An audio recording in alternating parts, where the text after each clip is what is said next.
అమ్మా నమస్తే సార్. నమస్తే అమ్మా శిరీష, కంగ్రాచులేషన్స్.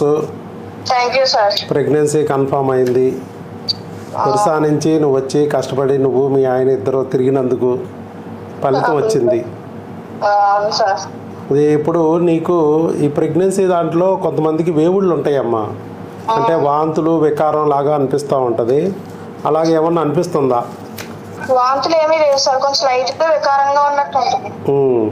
తర్వాత కొంచెం అజీర్ణము, మోషన్ సరిగ్గా అవ్వకపోవడం, యూరిన్ ప్రాబ్లమ్స్ ఎక్కువ అవడం తక్కువ అవడం ఇలాంటివి ఉంటాయి. అలాగే ఏమన్నా అనిపిస్తుందా?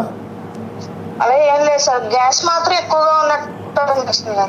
గ్యాస్ మాత్రం ఎక్కువ అనిపిస్తుంది అంతేగా? ఇంకా వేరే ఇబ్బందులు ఏమైనా ఉన్నాయా? వేరే ఇబ్బందులు ఏమీ లేవండి. ఏమీ లేవు.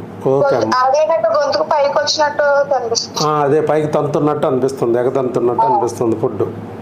ఓకే అమ్మా. అలాగే మేము మందులు కొన్ని రాస్తున్నాను. ఇప్పుడు ఏ క్రిములు అయితే మనకి ఎన్నాళ్ళు ప్రెగ్నెన్సీ రాకుండా అడ్డం కొట్టినాయో అదే క్రిములు మన బిడ్డని డ్యామేజ్ చేయకోకుండా మందులు ఇస్తామమ్మా అప్పుడు.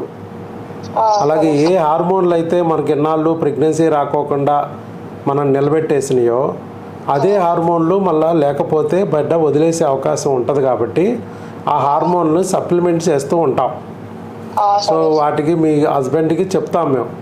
ఇప్పుడు ఆల్రెడీ మీ స్కానింగ్ బ్లడ్ టెస్ట్ వచ్చినాయి. బ్లడ్ టెస్ట్ 5 దాటాలన్నాం, 13,000 వచ్చింది. So beta HCG pregnancy confirm.